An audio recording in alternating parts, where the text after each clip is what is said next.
Batay kong mga isipin, akalain, at siya sa atin siyang tunay rin walang sukat kadahilanin. Pagpatay sa kanya natin. Kaya nga namin dinala. Sa harap ko nang makita, ugali natin lahat na papatay bawat nag-aasala. Iutos mo! Iutos mo't gawin na! Oo at maging kaugalian na natin ang magparusa sa pagdaka. Ngunit di itong makatarungan ng makahayok na pagpaparusa sa taong inyong daladala. Pilato! Tila'y kay ginagayuma! Ila nga! Ngunit huwag ka rin mababagla! Pagkat yan ay dating ganyan na, mapagbanal-banal at kunwa, bago tao sa lupika! Ako man ang puno rito. At hukom sa maraming tao. Ngunit magsipag-nilay kayo. Wala akong makitang sala nitong tao. Ba, napisan po nyo. Nilalapastahan ng ganito. At inihinig pa ipapatay ko. Ano ba? Ano ba ang sala ni Panlilo? Dinilo may turing, pero siya itaw sinuhay. Pagsaysay kayo ng magaling. Sa aming pagsunod kay Haring Herodes, itong aming ihabla ay may tatlong bagay na sala. Pinagpisan pinag-isa. Ang mga sumpong ay pinagsama na walang magkasala. Walang iba kundi ito. Asal niya at pagkatao. Ngunit kung itatanong mo, kung may pagkamaginoo, ay walang totoo. Ano't din patula mo? Itong malapit na tao, kami nagkakapisan. Dito sa iyong harapan, Ginoo at punong bayan, di mo pininiwalaan ang sumbong ng tanan. Kaming nag-aabla sa iyo. Di sinungaling na tao, mararangal at magino. Huwag na parindima mo. Katulad kong Nilo. Ang patyan itong suhin. Ayano! Ang mamagaw ay kanyang sasakupin. Siyang tunay! 10 ng bahay Jerusalem. Haalit, lulupig kay Cesar. Kay Cesar na hari natin. Opat aming tutugan ang kanyang kasalanan. Ito'y tamang solopika at mapagbanal-banal na kunwa sa bahay nakakasira. Lahat ng tayo ginagambala ng aral niyang masasama. At ang mga aral niya, masasabat walang halaga. Binabagay ang lahat na pagsuway tuwina sa hari nating maganda. At alin ba sa salang ito na aming dala at sumbong sa'yo? Karapatan din namin totoo na siya'y papatay mo nang di nakagugulo. Ay sa bang katapsilan, itong tantang palasan, pinasa kapatantanan, huwag mag-bitch kay Cesar, malaking malulan. Amin din na magalaman. Tutok, pinagbuhatan! Josefa, kamanawan! At kanyang inay magulang! Maria, pangalan! Ang maganda tulan ng matay pasahan at siya pang pinalimbawaan nakapat ng pulasan na gumagala sa bayan. Itong taong tampalasan, nagpapanggap na aralan, sinasamba ng sambayanan.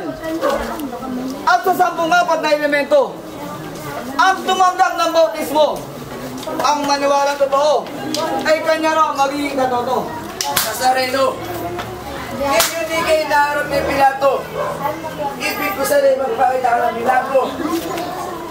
Ang maligtas ka sa kamatayan mo, at kapag yan ang nagawa mo, kaming lahat ang naririto ay lulukod at sasama sa'yo at hindi natin ang Diyos. Diyos na totoo. Opo, siya gusto mong marunong. Sukat din yung pagsikat, di magkalong galit. Patayin bigyang sakit. Itong taong walang imik. At ibagit namon talaga sa dalawang ang tinakaw nang hindi magkagulo. At nagdoong matalastas ng sino mang makamalas na ito si Kristo Tunggak, ang hari ng mausnak sa pagnanakaw ay bansag. At dapat siyang padaling tularan ng kapwa niya itong palasan. At sa Kalbaryo ay hanggan itong siyang kabayaran sa nagawa niya kasalanan. Aalit at aagaw ito at lulubig kay Tiberio na kung hindi papatay mo, hindi ka rin tuturing katoto ng hari naming totoo, bagkus pa't ibubuhat kaalaman at kasapakat ng kanyang pagsusukap. Kapopotan ka agad, opisyon mo ilalampas at ang isa pa ang buhay mo, alisin pagdamay dito. Pati ang yaman at rinariyan mo ay sasamsamin pa sa'yo. Ang salang napakabigat. Ang sa Diyos ay pagtulad. Hindi na nakot siyang mangusap na sa tao ipinahayag ang kasalanan ay patawad. Lahat! Ang lahat ay nakakalam na ang tanging Diyos lamang ang may kapangyarihang magpatawad. Tumubos at tumimbang sa sala na siya tinakpan. Marami ng propeta ang nagsabi at nagbayan. Isinilang sa isulat, aming nga natatalastas. Kaming lahat ay banal. At sa Diyos ay magalang. Kundangat katotohanan. Ano't kami magbibintang? Kundangat kami mga Maginoo. Nasasanlaan lilo. Alos mapigil na tayo. Ito hindi naman lang tao na siyang tumigba dito. Ito'y kundi papatay. Sisirain tayo mga tanan. Dipat si Judas naman. Galileo ang tampalasan. Ang kanya rin kababayan. Hindi pagkat ikay anak lamang na isang mag-alwagay. Sa buong bayan ng Nazaret, na wala rin naman ginawa kundi magkagali. Nagtaplang mali-mali. Wala naman nangyayari. Wala naman nangyayari. At ang iyong ina si Maria, si Maria mananahe, na wala rin naman ginawa kundi manahe. Nang damit mong tagdi-tagdi. Wala rin naman nangyayari. Wala naman nangyayari. Sana nang mungusap na ang simbahan ay wawalan. At kung masira't makalag, iulit, ilalapat sa 3 araw na ganap. Yamang iyong pabantog. Kung Visayas kang lubos, saan po pa natin tumigtos? Magkalag ka at maghulog sa pagkakapako sa krus kung tunay kang anak ng Diyos. Itong tao'y nagbabantog na siya raw ang hari at anak ng Diyos. Mapanlina at mapaudyok sa mga napapawin ni Bobos at siya rin daw manalas. Nasa laot, naglalakad, ulan at hangin malakas. Nang kapag kanya raw kinakausap, agad ay lumilipas. Binuklat din namin lahat na tanang mga eskratura, hinanap namin isa-isa. Subalit, wala kaming makita. Hindi rin sukat makapagpadya. Anak daw na Diyos siya. Kami wala sa lagisim. Tungkol mo din pagtatanim. Ang matuwid na siya po ipirisanin at ang banta pa nitong nilo. Ay ano? Lilipunin ang madlang tao at tuloy dumigma dito. Titigmain pala tayo itong nilo kaya Dapat siyang patayin. Anong narinig ko? Hari ninyo'y papapatay ko. Wala kaming hari dito, kundi lamang si Tiberio. Mga Ginoo, hindi bagat sa tuwing gantong sumasapit ang araw ng Pasko ay nagkakawala tayo ng isa. Siya ang tunay. Kung gayo'y pamili kayo sa dalawa. Sino sa dalawa? Si Jesus. O si Barabas. Si Barabas ang kalagan. Si Jesus ang kamatayan. Si Barabas ang kalagan. Si Jesus ang kamatayan. Alam po ng bayan, kaming lahat ay di nakakalam. Yaman lang yung kalooban na si Barabas ang kalagan. Si Jesus ang dahil pasakitan. Ako si Poncio Pilato. Presidente ko kung dito. Sakop ng Roma Imperyo. Inihalan na totoo ng Emperador Tiberio. Ang sweldo ko buwan-buwan. Magkano? 1,800. Na kung hindi ko siya atulan, baka siya pa yung gawing daan upang ako'y inyong kulangan. Hindi ka maulangan kung siya'y natulan. Si Jesus ang kamatayan. Sa aking pagodahin siya. At pagupo sa silya, luklukan na talaga. Inilapit ang pagabla. Prinsipe ng sinagoga. O Pilatong marangal, kami pawang mga banal at mararangal na tao. Bakit hindi mo ayunan itong aming habilo? Inyong iniusap. At sa aking iniharap, Jesus ang siyang pamagat. Nazarenong tinatawag. Galileo ang mangusap. Kapag hindi mo hinatulan si Jesus na kamatayan, aalisan ka namin ng sentro mo't katungkulan. Siyang tunay. Bago ko siya atulan, sa nagawang kasalanan, ako muna't maghihinaw. Lalabas ako sa sala ng taong yan. Gawin agad ang hatol ng sentensya na naukol sa kasala. Ang ako'y pagsintensya na naukol sa kanyang sala. Kamatayan. Kung siya'y papasan, krus na kamamatayan. At ipagtawag habang daan tuloy pagitan sa dalawang magnanakaw. Si Dimas sa bandang kanan. At si Estas naman nasa kaliwa. Ang ibawang si Barabas ay aking ilalampas.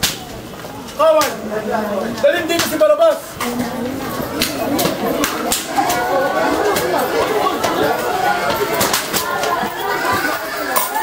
At sa iyong palagan. Magsaya ka, Barabas. Dahil buwag sa araw na ito, ikaw ay malaya na. Anong naririnig ko? Na ako'y malaya na! Siyang tunay, Barabas. Dahil yan ang utos ng aming mahal na Poncio Pilato, punong bayan. Kaya't buwag sa araw na ito, ikaw ay malaya na. Narinig nyo! Narinig nyo!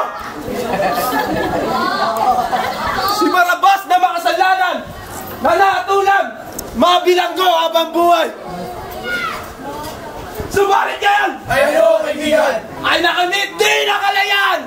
At yan ay dahil sa ating mahal na si Poncio Pilato, punong bayan. Magpasalamat ka, Barabas. Kaya kayo, sa 10 lang inyong mga kasama, Marami kami, kaibigan. kaya akin tinitipan, kaibigan. At bago ko malimutan, maliban lamang dito sa taong dala-dala nyo. Bay! At sa taberna, doon tayo magkita-kita, dyan na kayo! Ang apoy ko, dito sa taong dala-dala nyo. Sa'yo kami pa, ipahog ng pagkaraka, dalawang kamay at paa. Matapos na may pango nyo. Apat na letra ang ilagay nyo. Sa tulong hinihiga ako. At kahulugan nito, siya ang hari ninyo. Tutol kami! Yari ang aming kalooban! Nagtutubutol sa unumat tunuran! Ano't hari ang turing mo sa taong tampalasan! Ang tawi kay nawi ka na. At ang naisulat ay naisulat. Siyang batas sa aming susundin! Kaya't mula sa bilyang ng siglo, taon-taon ay may Marso. Ikaw ang pecha ng hapon ko. Ako, si Poncio Pilato. Pilato punong bayan. Itong taong kampalasan. Pagtawag ang pagdaan. Doon sa loob ng bayan. Tulong ang kagayuma sa bundok ng Golgota. At pagdating sa bundok ng Golgota, ipaw pag-aralan ng mga kumenta. Oo, siya malalapit. Kaya hindi na amin. Kaya sumay-balik ko rin. Bakit? Bakit kaya nagagalit? Sapagkat siya'y tampalasan! At tanto namin! Taong bulaan! Yamang mapagparal-panalan! At mapagkunsyok na tunay! Ginugulo! Ginugulo itong bayan! At nang kayo di matamay! Kayo magsalis! Alis na mabilis!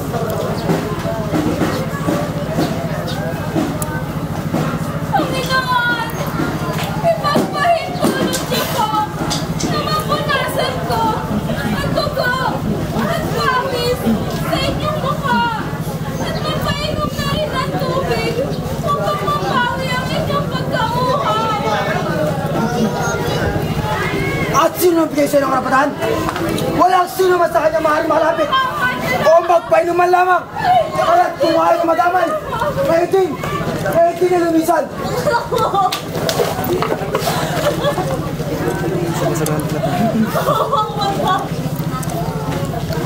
Bakit kaya? Ano ko ba yung nagkoti kay kanila pinurusan? Anak! Ibigay mo sa akin ako sa'yo. Ibigay mo sa akin. Bakit? Ano ko kaya nagawa siya yung pinurusan? Ako na lamang kayo matayin. Huwag na ako na. Huwag na ako kayo na.